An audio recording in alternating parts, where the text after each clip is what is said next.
এবার বুবলিকে নিয়ে কথা বললেন বা বুবলির পাশে দাঁড়ালেন টলিউডের জনপ্রিয় অভিনেত্রী শুভশ্রী গাঙ্গুলি। একটি টক শোতে এসে বুবলিকে অপমান করলেন অপু বিশ্বাস। এক কথায় চাকরানি বলে তাকে অপমানিত করেছে অপু বিশ্বাস।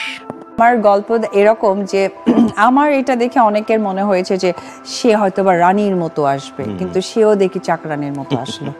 অপু বিশ্বাসের এই কথা প্রায় ভাইরাল হয়েছে সোশ্যাল মিডিয়াতে, আর এই কথায় পৌঁছেছে কানে টলিউডের অভিনেত্রী শুভশ্রীর।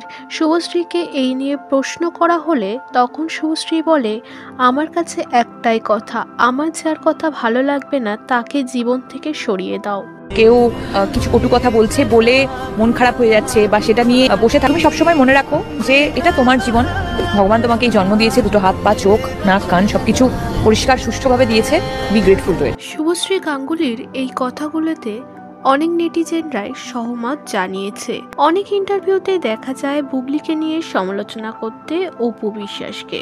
এবারও তার অন্যথা হলো না।